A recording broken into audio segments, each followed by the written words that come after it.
suis en direct du blocus du lycée Voltaire dans le 11e arrondissement. Sur le site de Total Énergie, le dépôt Flandre. Je sors de l'Assemblée Générale Interservices de la SNCF de Toulouse. Du piquet de grève du Technicentre SNCF du Landy à Saint-Denis. Les travailleuses et travailleurs de la centrale nucléaire de Cattenom. À l'Assemblée Générale au Bourget. L'Assemblée Générale de Paris-Nord.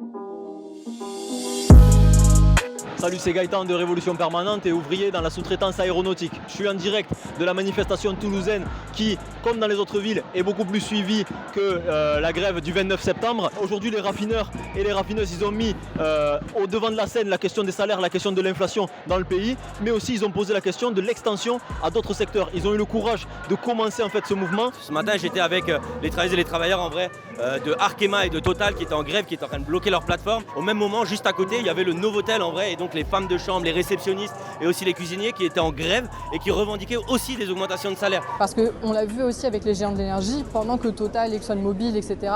encaissent les bénéfices, les salariés ne touchent rien. Le métier du transport n'attire plus du tout en fait. C'est ce qui est raconté en Assemblée Générale, qu'il y a de nombreux burn-out, de nombreux arrêts maladie parce que justement les gens n'arrivent plus à travailler dans de bonnes conditions à la SNCF. Et l'inflation, elle est sur toutes les bouches. J'ai parlé à tous les grévistes sur la question des 5 000 €. Tout le monde m'explique comment c'est des conneries et le fait que les revendications qui sortent, elles sont vraiment sur la question des salaires, que c'est des personnes qui sont précaires parce que l'inflation est très importante. Et les cheminots et les cheminotes du Technicentre du Landy nous donnent l'exemple avec une grève reconductible qui a démarré hier. À Montpellier aussi, les cheminots sont très mobilisés. Là, les services, ça varie entre 35 et 50% de grévistes, avec un pic en fait sur tout ce qui a trait au TER. On est à 80% de grévistes. Aujourd'hui, il y a beaucoup de lycées qui ont décidé de bloquer leur lieu d'études en solidarité avec les grévistes. Pour beaucoup d'entre eux, j'ai pu discuter avec eux. Ici, ça fait une semaine que les lycéens se sont mobilisés. Ils ont bloqué leur lycée là plusieurs fois pour leurs conditions d'études. Évidemment, ils voient une cause commune aussi à ce qui est en train de se passer dans le monde du travail et notamment autour de celle de la répression. Ce qui s'est passé dans les raffineries avec les réquisitions,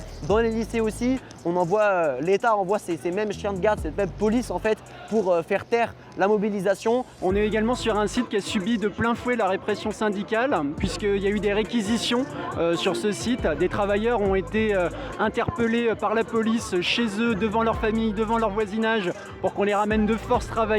Une des armes qui est utilisée beaucoup, c'est la question, en plus des réquisitions qui a mis le feu aux poudres, c'est la question du soi-disant dialogue social. Vous avez vu que chez les raffineurs, c'est ça qui a été argumenté et appuyé, c'est-à-dire avec des syndicats qui ne représentent rien par rapport aux grévistes, ont signé un accord et après le gouvernement s'appuie sur ça pour dire, vous voyez, il y a un accord majoritaire, donc en fait on peut réquisitionner. Il y a aussi des syndicats, par exemple FO dans la métallurgie et FO Airbus n'appellent pas et militent contre la grève d'aujourd'hui, alors que FO au niveau national appelle à cette journée. Ça c'est très grave et pourtant FO dans la métallurgie et Airbus a été contredit. Il y a une grève qui est inédite sur la chaîne d'assemblage de l'A320 depuis ce matin où de nombreux ouvriers, syndiqués ou non syndiqués, mais y compris des syndicats FO, se sont mis en grève sur des questions de salaire. Aujourd'hui, cette manifestation au Havre, elle montre que clairement la grève est en train de s'élargir à d'autres secteurs, les cheminots notamment, et qu'il y a aujourd'hui une fenêtre de tir, un alignement des planètes, comme disent certains syndicalistes, pour un mouvement d'ensemble pour les salaires. Et c'est pour ça que nous aussi, aujourd'hui, les Néo-Zers, par exemple, on est en manifestation et on a fait un cortège en vrai commun avec des associations féministes, mais aussi avec les étudiants et les étudiantes, en vrai parce qu'on a des revendications qui sont communes et qu'on pense que c'est seulement ensemble qu'on arrivera à les obtenir. Donc vous voyez que cette question de dialogue social, c'est une arme contre nos luttes et nous on ne veut pas, certaines organisations à gauche, qu'elles soient syndicales ou politiques, insistent beaucoup trop sur cette question. La direction de la CGT est en train de demander un Grenelle des salaires, une négociation. Le programme de la France Insoumise par exemple demande une augmentation du SMIC, mais pour le reste des salaires, une grande grande convention, une grande négociation sur les salaires avec les organisations patronales et syndicales.